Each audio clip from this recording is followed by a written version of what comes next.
Annise, what job do you do and where do you work? I am the Equine Education Coordinator for the Kentucky Equine Education Project, which is also known as KEEP, and it is essentially the equine industry's economic advocate here in Kentucky, where we do a lot to educate the citizens about the overall impact of the equine industry and jobs and all the amazing things that it provides. And what are some of your job responsibilities at KEEP?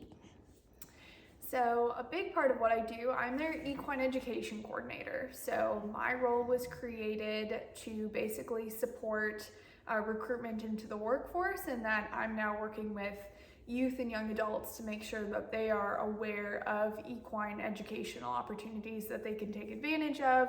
And if they maybe do want to pursue a career in the equine industry, what kinds of education or training programs or internships or apprenticeships do they need to do in order to get to that point. So a component of that is working with Amplify Horse Racing, which is a nonprofit I run to promote education and careers in the thoroughbred industry. We have a mentorship program. We create a lot of virtual resources, in-person events. So we do all of that in collaboration between KEEP and Amplify. And it sounds like you have a lot of responsibilities, but can you spend a little bit of time telling us about your background? Maybe your school or your life experiences that got you to this point in your career. I grew up with a mom who loved horses and never had the opportunity to have horses. Neither my father or mother grew up with horses, and so my mom finally convinced my dad that we should get involved with horses. And so that started with the 4-H Horse Project. So 4-H was a massive part of my upbringing and offered a lot of travel opportunities and educational programs such as Horse Knowledge Bowl and Hippology, which are, they sound really nerdy. It's kind of like Jeopardy with horses. And so that was a big part of my learning curve that helped to develop my passion and pursue my goal of getting involved in the equine industry.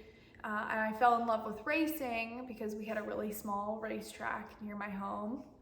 And so I started pursuing all these internships to learn about all different aspects of the thoroughbred industry. So while I was going to school at North Dakota State University, I actually didn't study anything equine. I studied management communication and international studies and Spanish, which are all things that I actually use and apply to my equine career.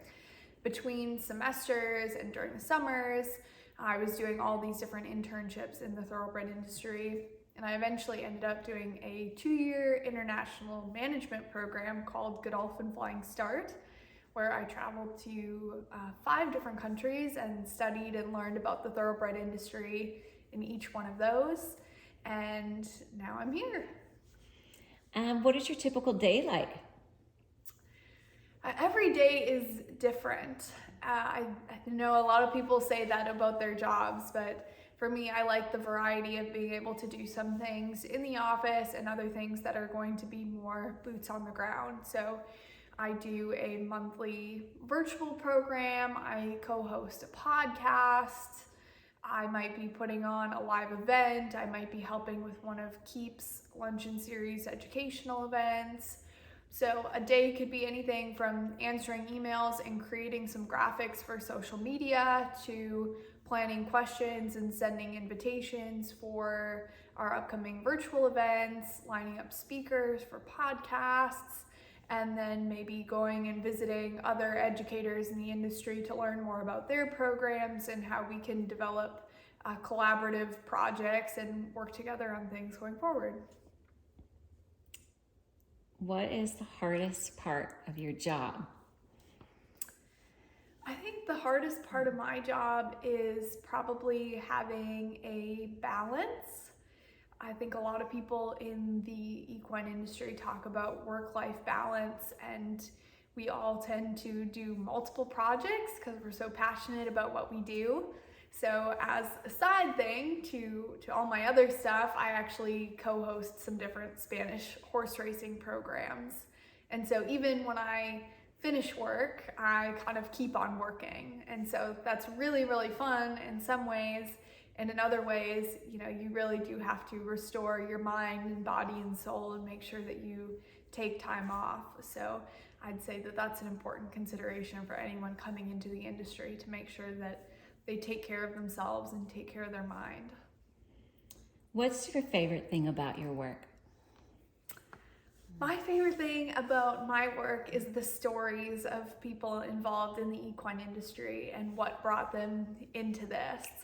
I find that people come from so many different backgrounds, from different upbringings, different countries, and some of us might have just kind of stumbled upon this and developed a passion for a particular horse, maybe followed a certain racehorse through their career, maybe had a certain relative who was very passionate and brought them into it.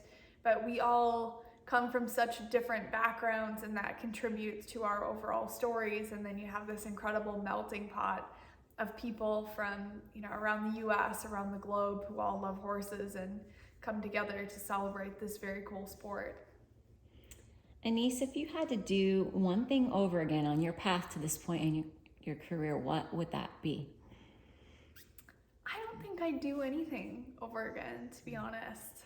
I've had a lot of amazing opportunities, and I've met some incredible people who've been very open to and welcoming to help me. I guess maybe a different mindset that I would have had.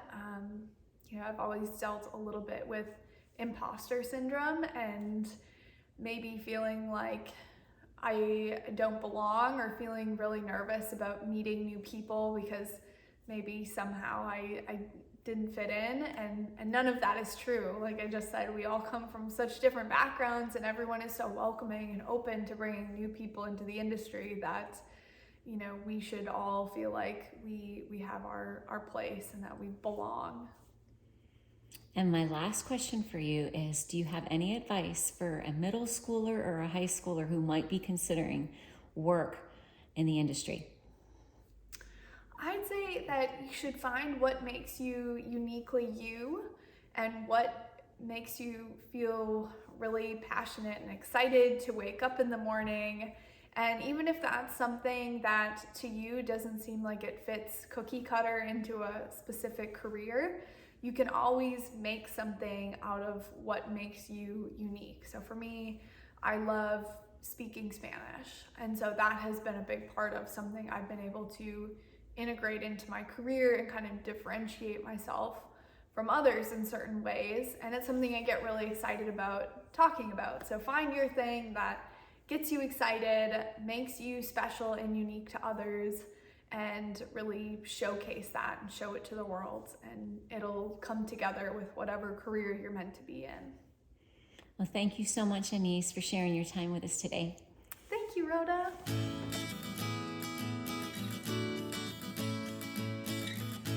Insights is a career awareness series for middle and high school students considering work in the horse or racing industries. Our recorded interviews give you the chance to gain insights into various jobs, hear diverse perspectives, and gather advice from people who work across the industry. These interviews are intentionally unedited to connect you to exactly what you would see and hear if you were asking the questions yourself. As you think about possible work in the industry, put yourself out there, meet people, and ask them these kinds of questions. For more information about insights and career resources, visit our website at racingmuseum.org.